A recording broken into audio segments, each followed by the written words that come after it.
और आइए शुरुआत करने जा रहा हूं आज की पहली बड़ी खबर के साथ। और पहली बड़ी खबर जिसने चीन, नेपाल और भारत में सनसनी फैला दी है, तबाही मचाई है। नेपाल में जल सैलाब से तबाही हुई है। देखिए पहली तस्वीर, जब चीन नेपाल बॉर्डर पर पहुंचा तूफान सैलाब, ये देख रहे हैं आप, ये चाइना और नेपाल के बॉर्डर की तस्वीर आप देख रहे हैं और बॉर्डर का गेट है। देखिए जरा, जब सैलाब आया है, जलजला सैलाब, पानी का सैलाब कहिए, जलजला कहिए इसे, ये नेपाल और चीन का बॉर्डर है।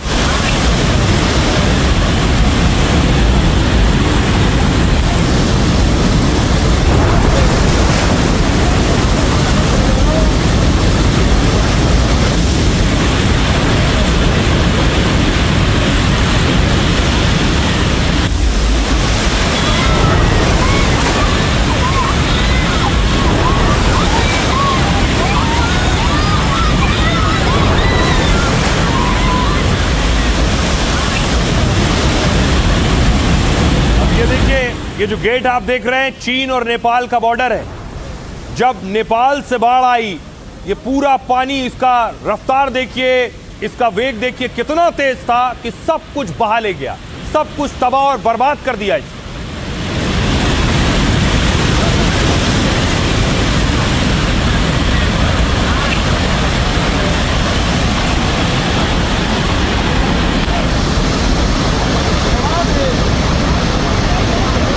और उसके बाद देखिए बस स्टॉप था, बस डिपो, ये चाइना और नेपाल बॉर्डर है। बस डिपो देखिए, सारी बसों को पानी उड़ा कर ले गया।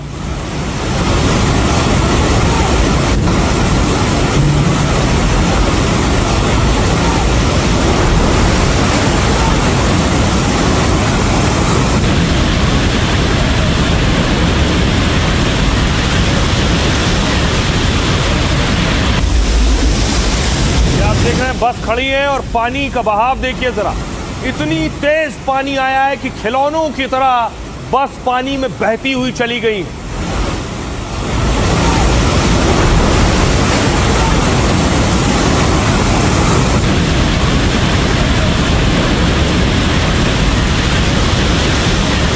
अब देखिए इससे ज्यादा खतरनाक तस्वीर, जब ये पानी और आगे बढ़ा और नेपाल में दाखिल हो रहा था। इसकी रफ्तार देखिए जरा, नेपाल के अंदर घुसते वक्त ये पानी की हालत आप देख रहे हैं। जो कुछ सामने आया सब बहा ले गया।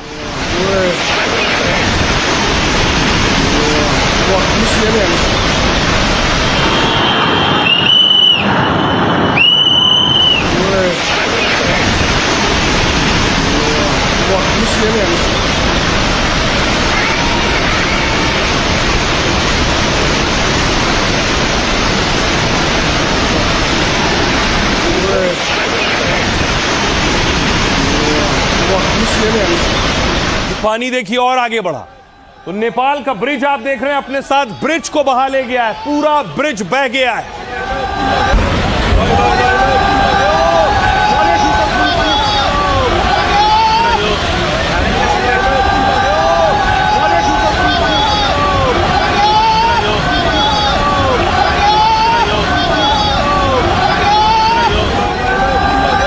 आप देख रहे हैं ये नेपाल का बड़ा पुल है।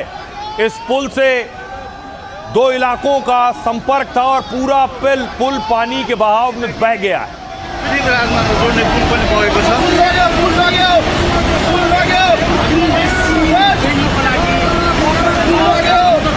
और पुलों को तोड़ता हुआ जब ये पानी आगे बढ़ा तो देखिए घरों तक पहुंचा है। ये घर डुबो ले गया। ये कार जो आप देख रहे हैं, आगे गाड़ी खड़ी है, वैगनार गाड़ी है, शायद पूरी गाड़ी को पानी अपने साथ बहा ले गया।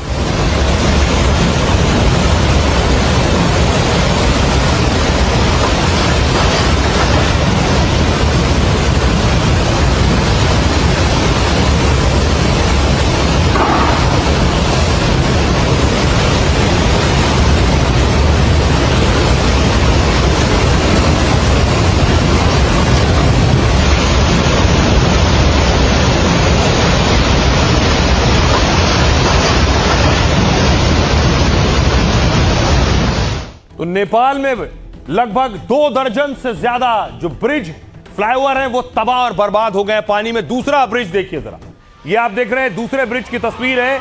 देखते ही देखते पूरा पुल बह गया है।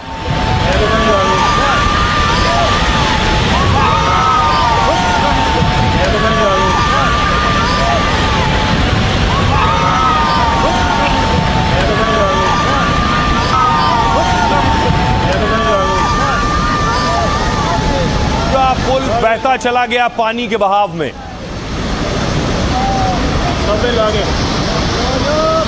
ये दूसरा पुल मैं आपको दिखा रहा हूं जिसे चीन से आई बाढ़ अपने साथ बहा ले गई।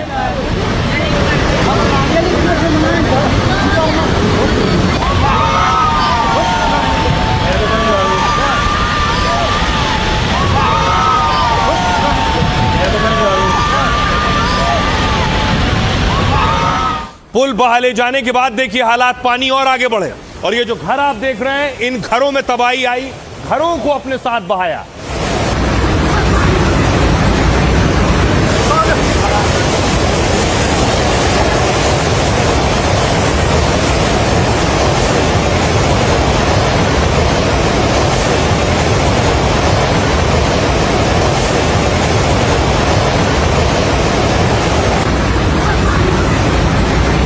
पानी की भयावहता का अंदाजा ऐसे लगाइए कि जो भी ब्रिज सामने आ रहा था वो बह जा रहा था। ये देखिए एक और ब्रिज आप देख रहे हैं, ये जो ब्रिज है ये ढांचा बना हुआ है, आयरन का ब्रिज है और उस पूरे पुल को अपने साथ पानी बहा ले गया।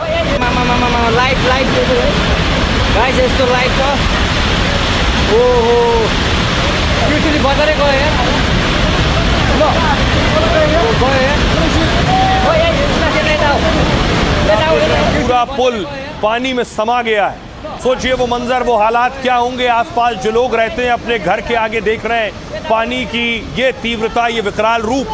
अब देखिए जरा गांव की तरफ जब पानी बढ़ रहा था, गांव वालों ने भागना शुरू किया। ये आप देख रहे हैं, ये पानी आपको नजर आ रहा है, पीछे से आ रहा है। गांव वाले फौरन अपना घर बार छोड़कर जा रहे हैं, लेकिन कई गांव बहा ले गया ये पानी।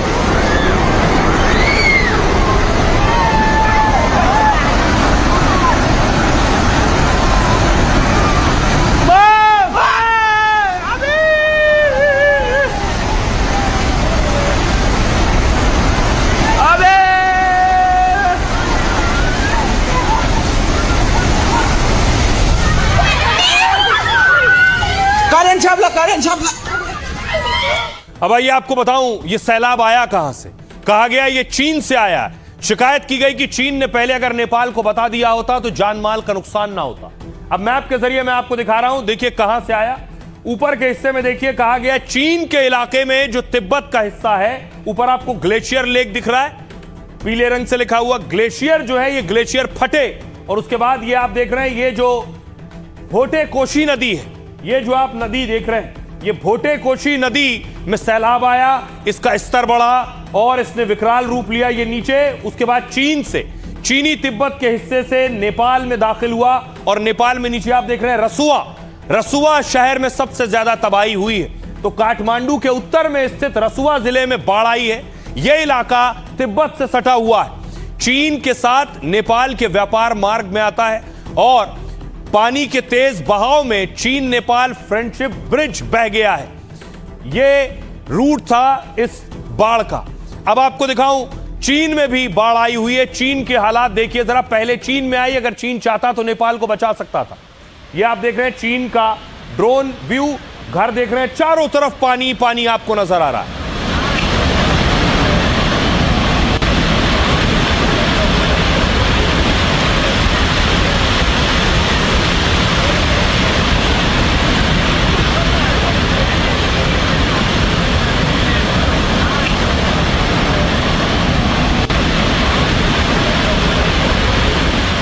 और आइए अब आपको बताऊं कि चीन में जो सैलाब आया वो नेपाल पहुंचा और नेपाल में कितनी तबाही मचाई है उसने।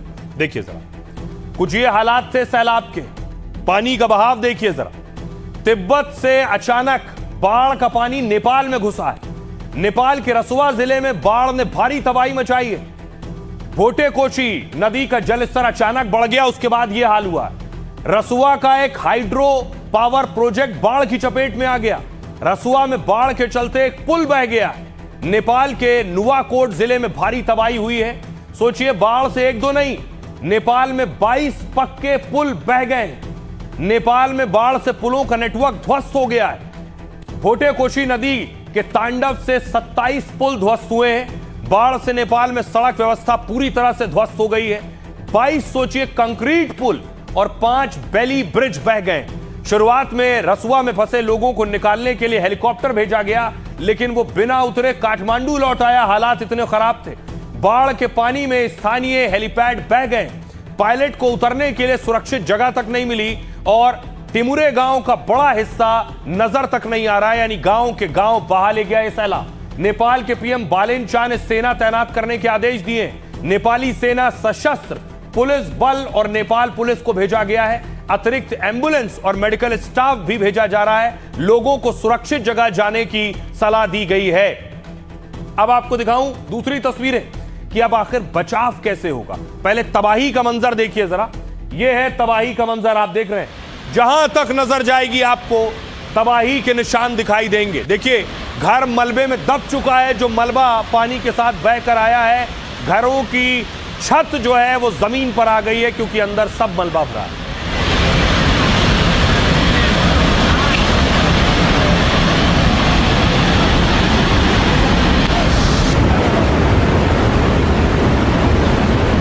सूचनाहरू चाहिँ सबैले सोधिरहेको छ कि ढुङ्गा बगा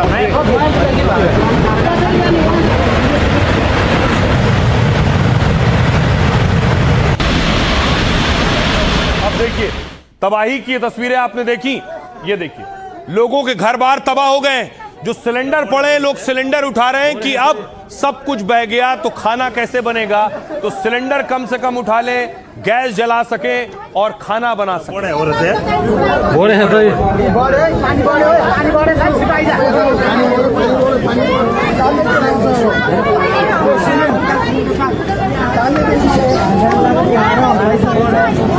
दृश्य देख सक्नुहुन्छ सिलिन्डर यसरी देख रहे हैं, लोगों ने रसोई का सामान इकट्ठा करना शुरू किया कि गैस सिलेंडर होगा तो ही खाना बन पाएगा। उसके बाद रेस्क्यू शुरू हुआ, लोग फंसे हुए। आप देख रहे हैं हेलीकॉप्टर लगाया गया। छत पर देखिए, एक युवक अपनी शर्ट उतारकर उसने घुमाया, हेलीकॉप्टर को इशारा किया कि मैं यहाँ फंसा हूं, मुझे बचाओ। हेलीकॉप्टर पहुंचा रेस्क्यू के लिए।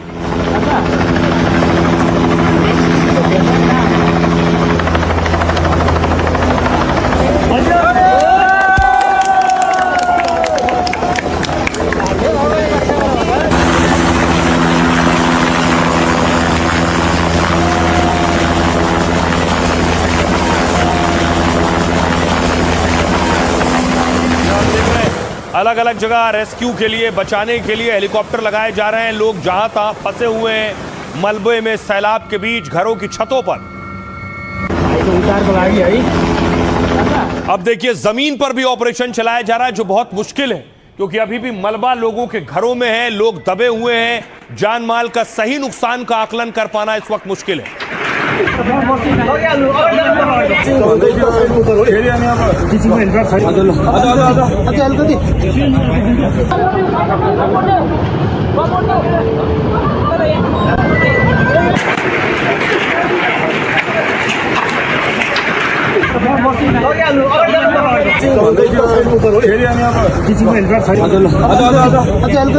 अब देखिए जरा, बड़ी बात यह है कि भारत के भी 100 लोग लापता हैं नेपाल में, जिनकी तलाश जारी है। नेपाल में अचानक आई बाढ़ से सैकड़ों लोग लापता इस वक्त हैं और सैकड़ों लोगों की तलाश जारी है। जो लोग लापता हैं, 105 भारतीयों के भी लापता होने की आशंका है। इनमें से कैलाश मानसरोवर यात्रा पर जा रहे तीर्थयात्री संपर्क से बाहर हो गए। करीब 400 तीर्थयात्री संपर्क से बाहर बताए जा रहे हैं। नेपाल टूरिस्ट बोर्ड ने लापता लोगों के बारे में जानकारी दी है। जिन लोगों से संपर्क नहीं हो पा रहा है उसमें ज्यादातर भारतीय हैं। प्रधानमंत्री मोदी और नेपाल के पीएम के बीच बात हुई है। पीएम मोदी ने इस हादसे पर संवेदना व्यक्त की है। मोदी ने कहा, मुश्किल समय में भारत नेपाल के साथ खड़ा हुआ है। इधर भारतीय सेना नेपाल में मिशन के लिए पूरी तरह से तैयार है। राहत सामग्री, दवाई की खेप भेजने की तैयारी है। C-17 और C-130 विमान स्टैंड बाय पर रखे गए हैं। कुल 291 विदेशी पर्यटकों के लापता होने की आशंका है और साथ ही 93 नेपाली नागरिक भी लापता हो गए। इन लोगों से अधिकारियों और परिवारों का संपर्क नहीं हो पा रहा है। ट्रैवल कंपनियों से नेपाल टूरिस्ट बोर्ड ने डेटा मांगा है। मलेशिया के 17 पर्यटक भी लापता बताए जा रहे हैं। ब्रिटेन के 12 पर्यटक, दक्षिण अफ्रीका से 4 पर्यटक हैं, 3 अमेरिकी नागरिक के भी लापता होने की आशंका है। 100 लोगों की राष्ट्रीयता की अभी तक पुष्टि नहीं हो पाई है। वो 100 लोग कहां के हैं, ये आंकड़े अभी और भी बढ़ सकते हैं। नेपाल में रेस्क्यू ऑपरेशन तेज किया जा रहा है और ताकि फंसे लोगों तक जल्द से जल्द पहुंचा जा सके। हमारी सहयोगी एनडीटीवी की एक बहुत बड़ी टीम नेपाल के उस इलाके में है जो सबसे ज्यादा प्रभावित है। ग्राउंड जीरो से हमारी टीम की रिपोर्ट देखिए। नेपाल के नुआकोट इलाके में पहुंच चुके हैं और मेरे ठीक पीछे आप देख सकते हैं तबाही का मंजर। एनडीटीवी पहली टीम है जो लोकेशन पर इस वक्त पहुंची है। यही वो सैलाब है जो आज सुबह इस इलाके में आया। वहां पर जो आपको ये बिल्डिंग, जो इमारतें दिख रही हैं, वो सरकारी इमारतें थी। पहले ये जेल हुआ करता था। उस तरफ जो बिजली के खंभे दिखाई दे रहे हैं, वहां पर वो बिजली घर था। और जब ये सैलाब आया है, जब फ्लैश फ्लड आया है, तो सबको साथ लेता हुआ ये आगे बढ़ा है। हम जिस घर में खड़े हैं, इसकी जो निचली मंजिल है, यहाँ पर भी गाद आई, यहाँ भी मलबा आया और पूरा अपनी चपेट में से लेता हुआ आगे बढ़ा है। जो हुआ आपने खुद आंखों से देखा। पहला कभी ऐसी मंजर, ऐसी हालत आपने नहीं देखी थी? देखा, फर्स्ट टाइम है। फर्स्ट टाइम देखा है हमने। ये पानी तो इधर से ऐसे आया है, उधर आन के यहाँ पर देखा था, हम अंदर था। सुबह तो इतना वक्त था कि आप भाग पाए और अपनी जान बचा पाए? वो इतना वक्त था? अंदर था मेरा पति को लेकर भागा मैंने, नहीं तो आज हम दोनों भगा के लेकर। सब तबाह हुए, कुछ नहीं है हमारे पास, न पैसे न खाने के लिए, कुछ नहीं है। हमने सुबह से कुछ नहीं खाया है ना, एक बोतल पानी तक नहीं खाया। मेरे को तो जो 200-300 आदमी जो हमारा गांव वाला था, वो जो गांव ही नहीं है, ऐसे पता चल रहा है आपको? गांव ही नहीं है। अभी मैं उधर पहुंचना मुश्किल है, उधर यहाँ मेरा इधर जाने का रास्ता भी नहीं है। ऐसा वाला बाढ़ नेपाल में कभी भी नहीं आया था। ये पहली बाढ़ है जो विनाशकारी और खरबों का क्षति हो रहा है ये बाढ़। जब ये ऊपर से जब आया था, बहुत स्पीड से आया था, जो पानी का दह है बहुत स्पीड से आया था। जब हम लोग लगभग 10 मिनट का फर्क में एकदम ऊपर भाग गया हम लोग, बहुत स्पीड से आया था इधर। जब आदमी ऊपर से आया भागो भागो बोला, तब हम लोग सब इधर से भाग गए। 2-4 आदमी फंसा हुआ, शायद मर गया होगा, वो लोग लेकर गया होगा।